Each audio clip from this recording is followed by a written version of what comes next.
Howdy. You guys getting them? A bunch of short northern balls.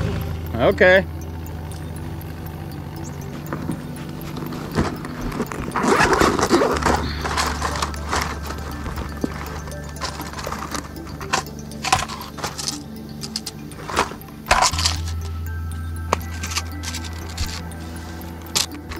Just doing a little bit of rigging. Little bit of rigging.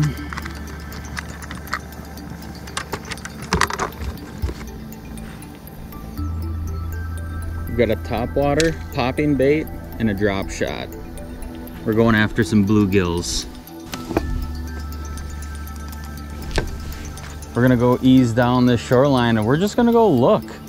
It's just that time of year where we gotta use our eyes. And I got a lot of camera gear in here, a lot of lures. And I do have some live bait, and that's what we're gonna do, is we're just gonna go along and see if we can't either figure out where some fish are, because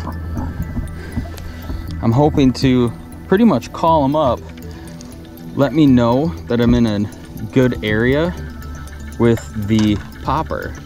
You know, it'd be pretty easy to come along and just miss something, but with a topwater bait, you have a lot of, its presence is well known.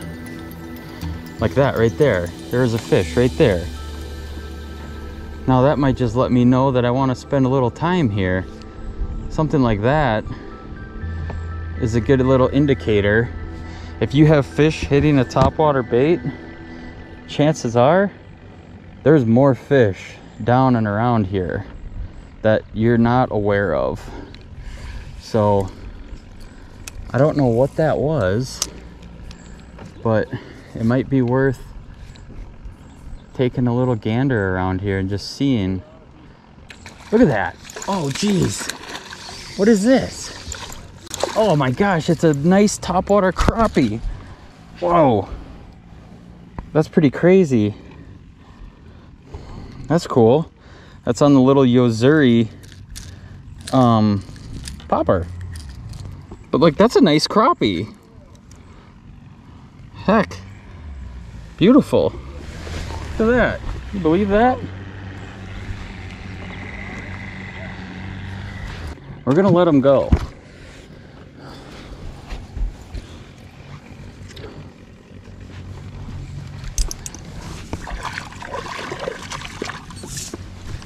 That's a good sign.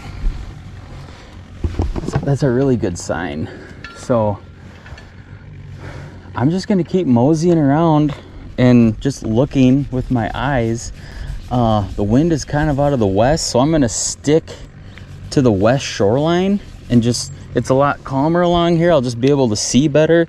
We're just gonna ease around and see if we can't catch some bluegills. And I'm really looking for big bluegills, but heck, I'll take some crappies too. So see what we can find. It's a good day for it. Can't think of anything better to do. So we're just gonna try and catch some panfish. You can see how big that bait is. It's not very big at all, right? But like most poppers, that little feathered treble right there, that little guy will cause fish to bite when that bait is just kind of sitting still after you get done plopping it. I'm just gonna go along, and I don't think there's anything here that I really want to try too hard to catch on. Well, we'll see here. It's just, you never really know.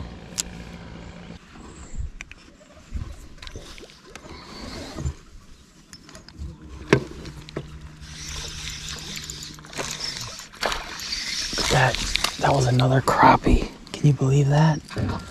What the heck? Crappies are hitting topwaters. That was another crappie.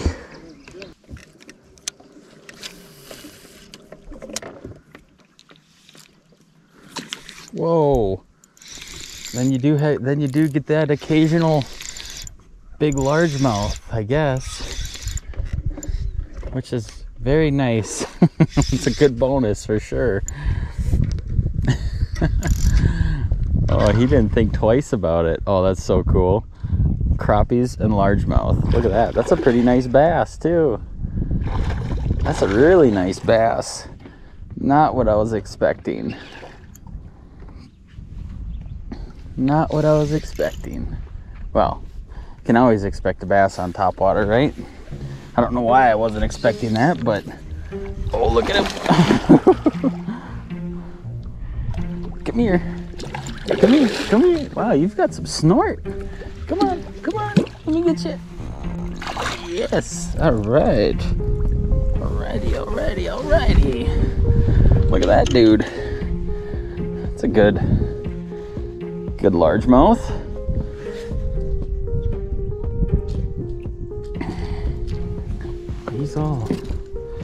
He's all bunched up. Let's see here. Ease that out. I really like to,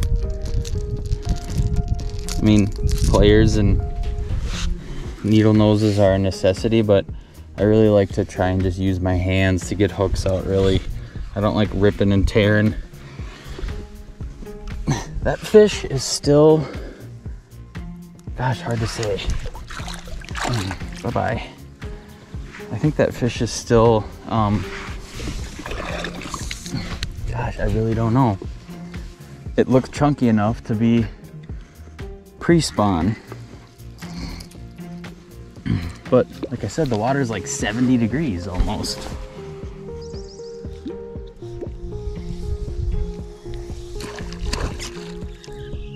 Oh no.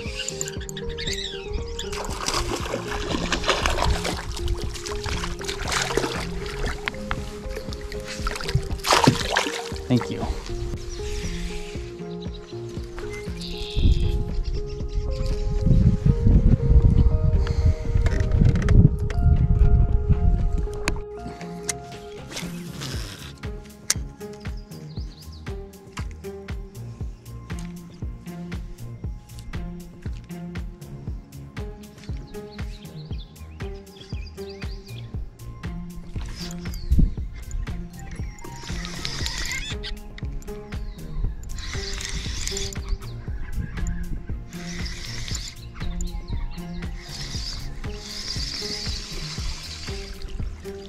Wowza.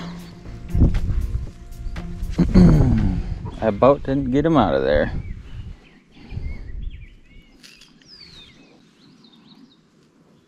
That is pretty.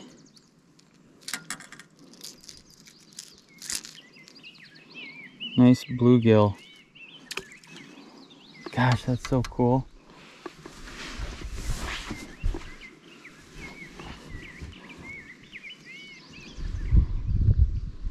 Nice big bluegill on topwater.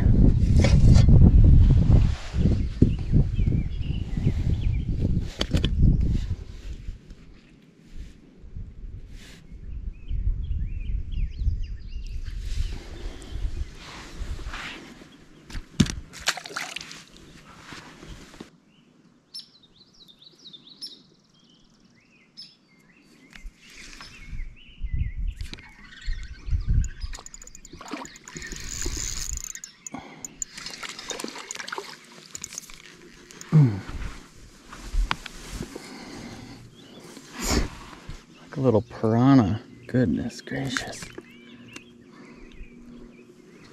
Man, that is... If there was one fish that I had to come out for tonight, that would be the one right there. There went my leech. But look at that. On a little drop shot. Man, that's a big old bluegill. It's a little VMC drop shot hook that I got specifically for this. Man, that's a pretty fish. Jeez. That is a 9.5.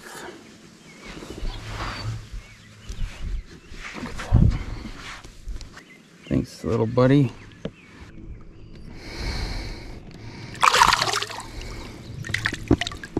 You can see it's kind of sunny, shady, windy, calm. To just go around and like look for bluegills can be really quite tough. So that's where, you know, that's where you saw where I just, you know, I had caught that fish. One bluegill is really all it takes. Now, I'm not saying there's 100 of them here, but I did catch another one and I did lose another one, and I saw a few others, but that little guy gave them away. That tipped their hat to me. Caught the one on it, and I'm like, okay, sweet, there's probably a few more around. So I switched to the live bait, plucked another one or two, and that's kind of one of the ways I go about looking for some of these guys, is doing just what I explained, you know, going around with a little topwater, and you know, you catch that occasional bass every once in a while on it too, and that's always fun. So that's kind of my approach, kind of a 1-2 punch, I guess, for finding bluegills in the summer months. It doesn't work all the time, but when you do come across a fish or two that are aggressive, they'll slam that little topwater, and it's like, okay, you know that there's some more underneath.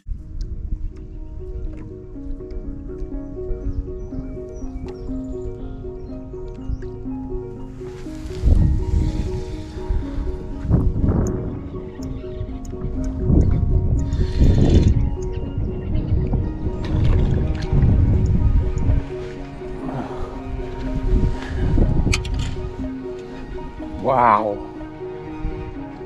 Gosh. That is a huge bluegill.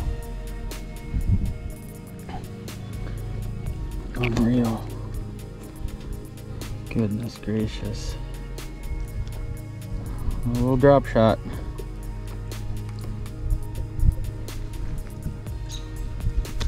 Wow.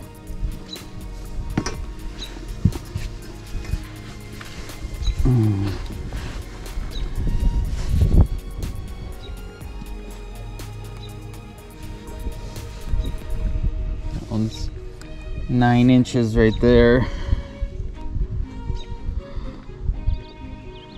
Just pretty as can be.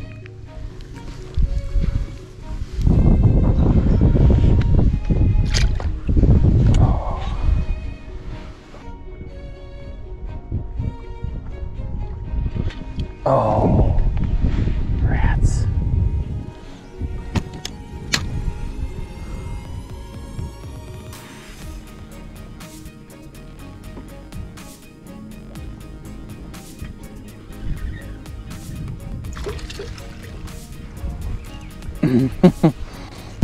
Oops, sorry, little buddy. Oh, jeez. Another nice bluegill. All right, I think we've figured them out. And that's what we set out to do today, was try and figure out some bluegills. I would say that the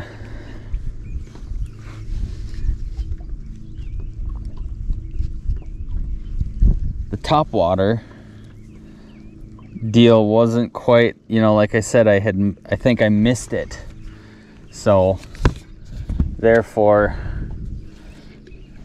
you know, we caught like 1 or 2 crappies, and we caught one nice bluegill on topwater, but it wasn't what we were expecting.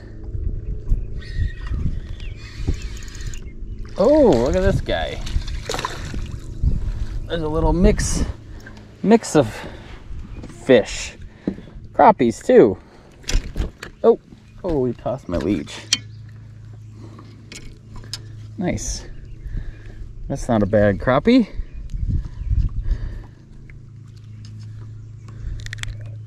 Not a bad crappie at all. Mixed in with the bluegills. And you'll have that.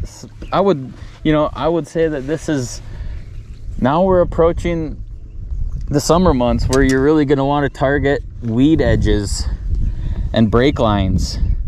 And I mean, that's what we're doing right now. You know, I tried finding some fish up really shallow, but you know, that's not always the case. You're not always going to catch them the way you want to catch them. But that's also the reason I brought a few leeches, so you can kind of do a 1-2 punch. Had there been bluegills up real shallow, it would have been probably a lot easier to catch. Ooh. Oh. They're right off this break. The water's dirty here, so there we go. That's a beautiful perch.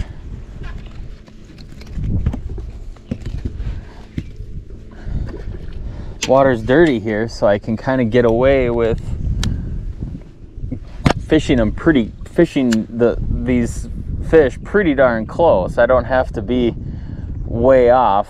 They feel like they're safe because they're off in 5, 6, 7 feet of water. Uh-oh, we don't want a bunch of perch moving in.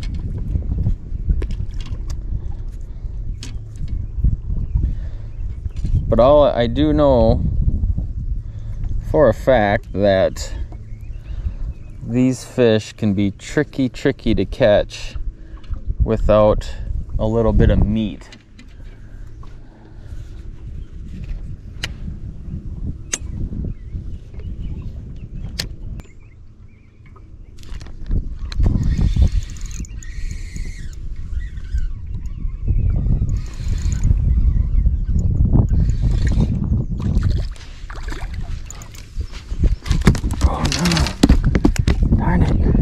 Guy. Dang it, little buddy. Wow. Goodness gracious.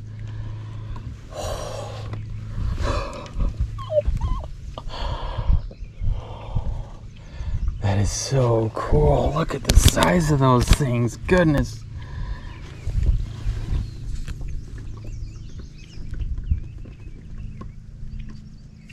Almost 10. Almost a 10. But just tall and thick. Gosh.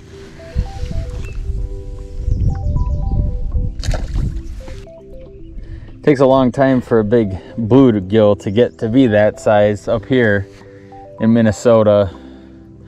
You know, that fish is, gosh, who knows how old that fish is, but all I do know is that he is smart. And you can trick them a couple times like we did with the topwater. You know, I could probably catch some fish here with a leech and a bobber or a worm or a minnow. But the one thing I do like about a drop shot is that I'm not fighting any emergent vegetation like some of those lily pads. You know, when you cast out, we have a little bit of breeze, you cast out, your line lays on the surface and it tends to slide, and it'll slide under the lily pads and get hung up. But with the drop shot, that is not the case. I can just pitch it out and just hold it with a semi-tight line, and you can feel everything going on down there. So that's what I'm doing. And to save a few leeches, I'm just taking a chunk and just putting it on my drop shot now, because I have found what I think is a pretty good little mess of them.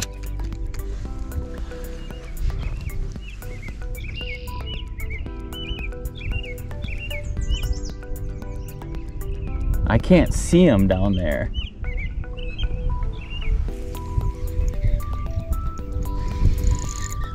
Gosh, they fight hard though. Man. When they're that size.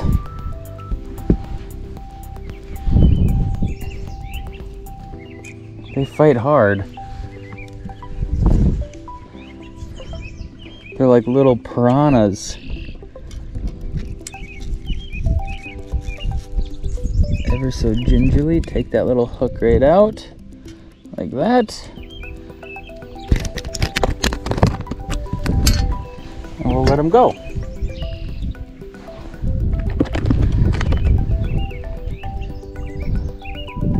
Nice gill.